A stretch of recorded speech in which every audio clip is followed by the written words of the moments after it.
الحمد لله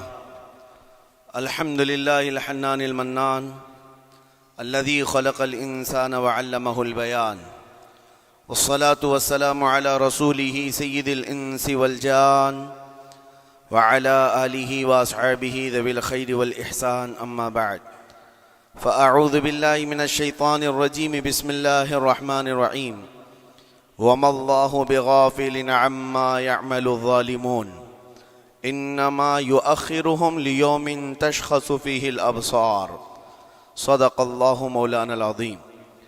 بارگاہ رسالت مواب صلی اللہ تعالی علیہ وسلم میں درود پاک کا ہدیہ پیش کریں۔ اللہم صلی علی سیدنا و مولانا محمد معدن الجود والکرم وآلہ واصحابہ الکرام وابنہ الکریم وبارک وسلم صلاة دائمة سرمدا ابدا۔ عزیزان گرامی وقار، اللہ کریم کو سب سے زیادہ ناپسند چیز جس کا ذکر قرآن پاک میں بھی ہے وہ ظلم ہے۔ ظلم کو اللہ تبارک و تعالی ہرگز پسند نہیں فرماتا، اور ظلم کا مطلب صرف کسی پر ہاتھ اٹھانا ہی نہیں بلکہ کفر اور شرک بھی بہت بڑا ظلم ہے۔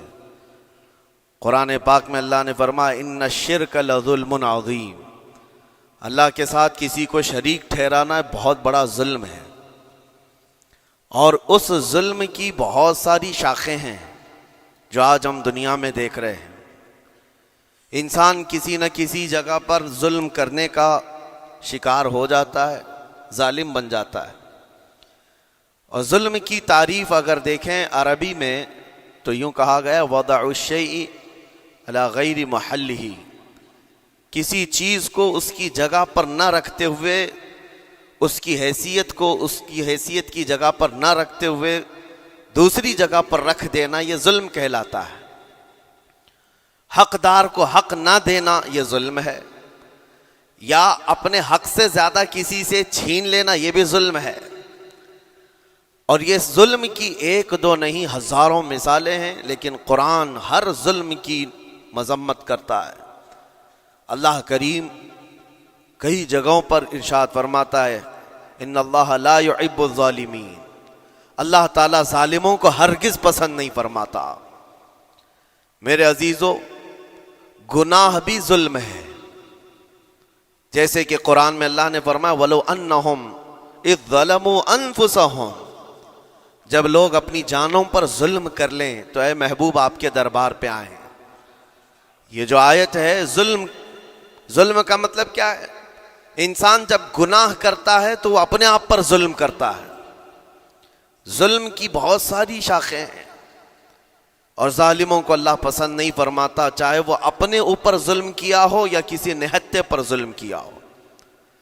آج دنیا میں جو حالات ہم دیکھ رہے ہیں، ظالموں کا ظلم عروج کو پہنچا ہوا ہے،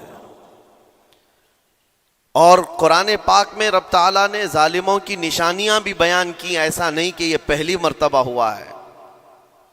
اللہ تعالیٰ فرماتا ہے وَكَم مِّن قَرْيَةٍ أَهْلَكْنَاهَا، کتنی بستیاں ایسی ہیں جن کو ہم نے ہلاک کر دیا۔ رب تبارک و تعالیٰ نے ان کو ختم کر دیا کیونکہ وہ ظالم تھے۔ ظالموں کی بستیاں جو ہلاک ہوئیں، قرآن پاک میں 3 مثالیں آپ کو بتاتا ہوں۔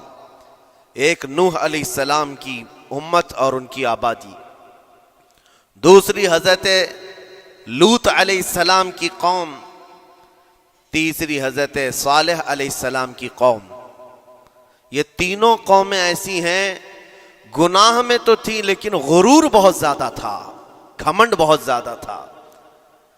آج کے دور میں اگر کسی کے پاس پیٹروٹ میزائل ہیں اور بم بارود کی طاقت رکھتا ہے، نیوکلیئر پاور ہے، تو وہ یہ سمجھتا ہے مجھے کوئی شکست نہیں دے سکتا۔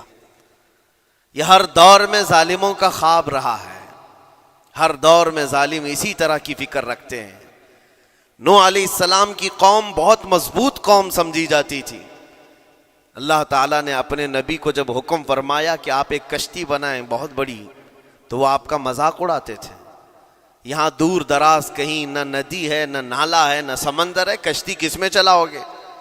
اللہ کے نبی کو پتا تھا کہ عذاب آنے والا ہے، اور اپنے ایمان والوں کو آپ ڈرا بھی رہے تھے، لیکن کفار و مشرکین غرور و تکبر میں ایسے تھے یہاں تک کہ نوح علیہ السلام نے اپنے بیٹے کو بلا کر کہا جو کافر تھا، کہا میرے ساتھ آ جا، یا بنی ارکم معنا ولا تکن مع الکافرین، بیٹا ہمارے ساتھ آ جا، کافروں کے ساتھ مت جا۔ اس نے کیا کہا؟ قال سآوی الی الجبل یعصمنی من الماء، میں تو پہاڑ کی اونچی چوٹی پر چلا جاؤں گا، تمہارا پانی مجھے کچھ نہیں کر سکے گا۔ یہ اس وقت ظالموں کا خیال تھا، گمان تھا۔ پھر اللہ تعالیٰ قرآن پاک میں فرماتا ہے وَفَجَّرْنَا الْأَرْضَ عُيُونًا، ہم نے زمینوں کے سارے چشمے پھاڑ دیے، ہر جگہ سے پانی کے سوتے نکلے، اور پھر آسمان کے سارے دروازے کھول دیے۔ فَفَتَحْنَا أَبْوَابَ السَّمَاءِ بِمَاءٍ مُنْهَمِرٍ، اللہ فرماتا ہے آسمان کے سارے دروازے پانی کے کھول دیے، آسمانوں سے پانی اور زمینوں سے پانی۔ فَالْتَقَى الْمَاءُ عَلَى أَمْرٍ قَدْ قُدِرَ، سورہ قمر کی آیتیں ہیں، رب تعالیٰ فرماتا ہے پانی اتنا بڑھ گیا کہ جو رب تبارک و تعالیٰ کی طے کی ہوئی معینہ نشانی تھی وہاں تک جا کر پانی مل گیا، روئے زمین پر کوئی باقی نہ رہا سوائے حضرت نوح علیہ السلام کی کشتی کے، کوئی نہیں باقی رہا۔ جب یہ پانی پھیل گیا، کیا پہاڑوں کی چوٹیاں، کیا محلوں کی اونچائیاں، سب غرق ہو گئے، اور وہ جبابرہ، وہ قوت کے بادشاہ جو کہتے تھے ہمارا کوئی کچھ نہیں بگاڑ سکے گا، سڑ گئے پانیوں میں۔ صرف پانی اللہ تعالیٰ بھیج دے تو انسان اسے روک نہیں سکتا، عذاب الہی کو کیسے روک سکے گا؟ دوسری گھمنڈی قوم، غرور میں مبتلا قوم تھی حضرت لوط علیہ السلام کی قوم، جو بدکاریوں میں ملوث تھے۔ اللہ کا جب عذاب آیا تو قرآن پاک میں رب تعالیٰ فرماتا ہے وَأَمْطَرْنَا عَلَيْهِمْ حِجَارَةً مِّن سِجِّيلٍ، نوکیلے پتھروں کی ہم نے ان پر بارش کی۔ فَجَعَلْنَا عَالِيَهَا سَافِلَهَا، ان کی اونچائیوں کو اٹھا کر کے نیچے پلٹ دیا گیا، زمین کو فرشتوں نے اوپر تک اٹھایا اور اس کے بعد پلٹ دیا۔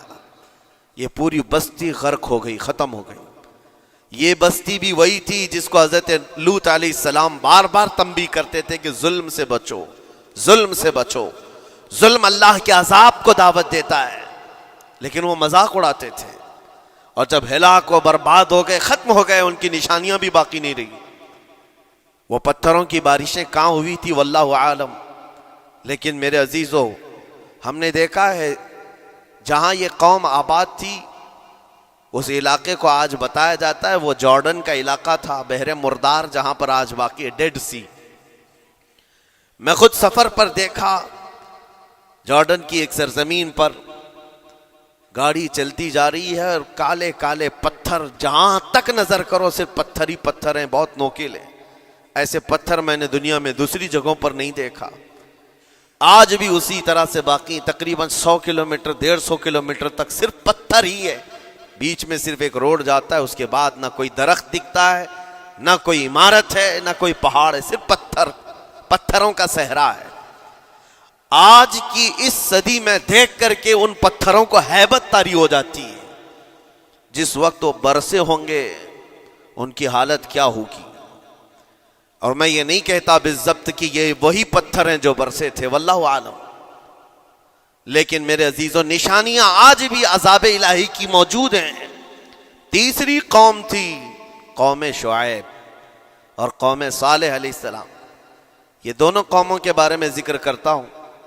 حضرت شعیب علیہ السلام کی قوم صرف ناپ تول میں کمی کرتی اور کفر و شرک بھی کرتے، شعیب علیہ السلام ان کو روکتے تو وہ ان کا بھی مذاق اڑاتے، اور جب عذاب الہی کے آنے کی بات کیا تو جانتے ہیں کیا کہا انہوں نے؟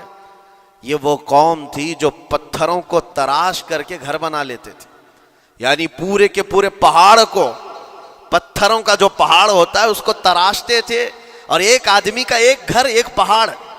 آج کے دور میں ساری بلڈوزر مل کر کے نہیں کر پائیں، مشینیں مل کر نہ کر پائیں، وہ اس وقت کے لوگ بھاری بھرکم تھے، جسامت والے تھے، طاقت والے تھے، جب وہ اپنے رہنے کے لیے ایک پہاڑ کو تراش سکتے تھے۔ 4000 سال پہلے کی بات کر رہا ہوں، اس وقت میرے خیال سے وہ اپنے زمانے کے سب سے بڑے ماڈرن لوگ یا ترقی یافتہ لوگ کہلاتے ہوں گے، سب سے زیادہ ترقی یافتہ کہلاتے ہوں گے. جیسے آج لوگوں کو لگتا ہے رشیا اور امریکہ بہت پہنچے ہوئے ہیں ٹیکنالوجی میں.